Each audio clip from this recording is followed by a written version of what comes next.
জবরদস্তি করে সেখানে কোনো ইবাদত চলে না, হয় না, কিন্তু তারা জবরদস্তি করে সেখানে 22শে জানুয়ারি সারা ভারত বর্ষব্যাপী সেখানে আনন্দ উল্লাস করল।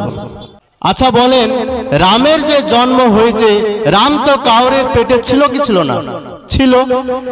আমার মাথাতে একটি প্রশ্ন আসে যে রামের মার কি রামকে জন্ম দেওয়ার জন্য আর জায়গা পেল না? কোনো জায়গা পেল না, ওই মসজিদে গিয়ে রামকে জন্ম দিতে হলো। আমাকে অবাক লাগে।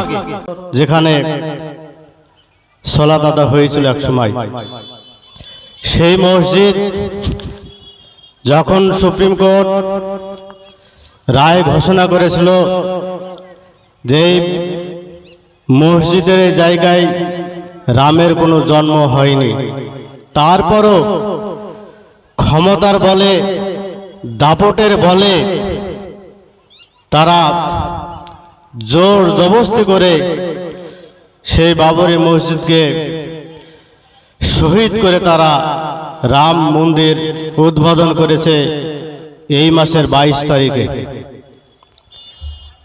সেই ইতিহাস ভুলে গেলে চলবে না।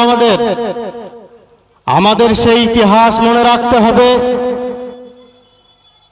যে সময় বাবরি মসজিদে সর্বপ্রথম আঘাত হেনেছিল,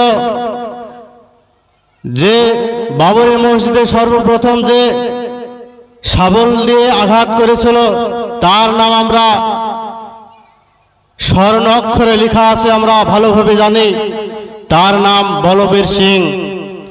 তিনি 1992 সালে 6 ডিসেম্বরে যখন বাবরি মসজিদে আঘাত হেনেছিলেন, তার ফ্যামিলিগত দিক দিয়ে তার আব্বা একটা স্কুলের মাস্টারমশাই ছিলেন। তিনি যখন মসজিদ ভেঙে মসজিদে আঘাত করে যখন বাড়িতে আসলেন, তার পিতা তাকে বাড়ি থেকে তাড়িয়ে দেওয়া হয়েছিল। তার পিতা বলেছিল যে আমরা কোনো জাতির কোনো মন্দিরে বা কোনো মসজিদে আমরা আঘাত হানব না, তবে তুমি কার হুকুমে এই মুসলিমদের মসজিদে আঘাত করেছো? তাকে বাড়ি থেকে বের করে দেওয়া হয়েছিল। 3 মাস বাড়ির বাইরে ছিলেন। তার বন্ধু বাবরি মসজিদে 2খানা ইট খসে নিয়ে এসে বলেছিলেন বলবীর সিংকে যে এই ইটে আমি প্রতিদিন সকালবেলায় আমি পেশাব করে দেব, আমার আত্মাতে শান্তি পাবে। খুবই দুঃখের কথা, সেই ইতিহাস সত্যি মনে পড়ে। মসজিদ উন্নতি করবে জালসা, এই মসজিদের কথা বলতে গিয়ে সেই মসজিদের কথা মনে পড়ে যায় যে সেই দিন যখন 3 মাস পরে বলবীর সিং তিনি তার বন্ধু সহ ইসলাম ধর্ম গ্রহণ করেছিলেন। তার পরবর্তীতে নাম দেওয়া হয়েছিল মোহাম্মদ আমির। তিনি বলেছিলেন যে আমার মৃত্যুর আগ পর্যন্ত আমি 100খানা মসজিদ তৈরি করে আমি আমার পাপকে ধুয়ে দেব। 100খানা মসজিদ আমি বানিয়ে দেব, দিয়ে আমি আমার পাপকে ধুয়ে দেব। তো শেষ পর্যন্ত তিনি 74 থেকে 80খানা মসজিদ তিনি নিজ খরচে তৈরি করে দিয়েছিলেন ভারতবর্ষের মাটিতে। 2021 সালে তার মৃত্যু হয়। আল্লাহ তাকে জান্নাতবাসী করুক।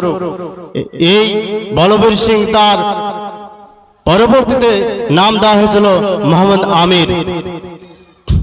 আচ্ছা বলেন তো, এই গ্রামের একটা হিন্দু মেয়ের পেটে সন্তান আছে।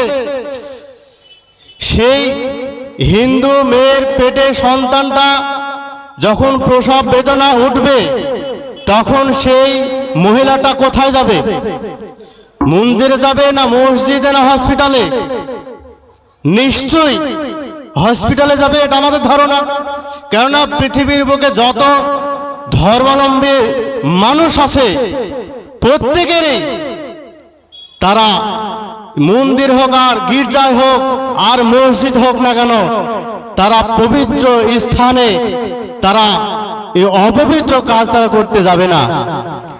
পবিত্র জায়গাকে তারা সম্মান করে। আচ্ছা বলেন, রামের যে জন্ম হয়েছে, রাম তো কাউরের পেটে ছিল কি ছিল না? ছিল। আমার মাথাতে একটি প্রশ্ন আসে যে রামের মার কি রামকে জন্ম দেওয়ার জন্য আর জায়গা পেল না? কোনো জায়গা পেল না, ওই মসজিদে গিয়ে রামকে জন্ম দিতে হলো। আমাকে অবাক লাগে, কোনো জায়গা পেল না রামকে জন্ম দেওয়ার জন্য, ওই মসজিদে গিয়ে রামের মা রামকে জন্ম দিয়ে দিল। একটা উদ্ভট, একটা চরম পর্যায়ের একটা মিথ্যা কথা।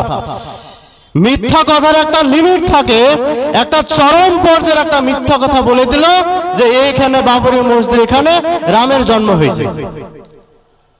এখন বলেন, এই যে আপনারা মসজিদ তৈরি করেছেন, এই মসজিদটা যদি জবরদস্তি করে, দাপটের বলে, ক্ষমতার বলে এই মসজিদটা তৈরি করা হতো, এই জায়গাতে যদি মসজিদ তৈরি করা হতো, তো এখানে কেউ নামাজ পড়তো না। কারণ জবরদস্তি করে সেখানে কোনো ইবাদত চলে না, হয় না। কিন্তু তারা জবরদস্তি করে সেখানে 22শে জানুয়ারি সারা ভারত বর্ষব্যাপী সেখানে আনন্দ উল্লাস করল। মুসলিমদের এটা সত্যি আফসোস করা দরকার, মুসলিমদের এটা আঘাত। আমাদের সেখানে যদি অযোধ্যার বুকে যদি হাজার হাজার মন্দির তৈরি হয়, তবুও মনে রাখবেন সারা পৃথিবীর মুসলিমদের হৃদয়ে কোণে সেখানে মসজিদই আছে, সেখানে বাবরি মসজিদই আছে। এটা আমাদের হৃদয়ের কোণে লেখা আছে প্রত্যেকটা মুসলিমদের।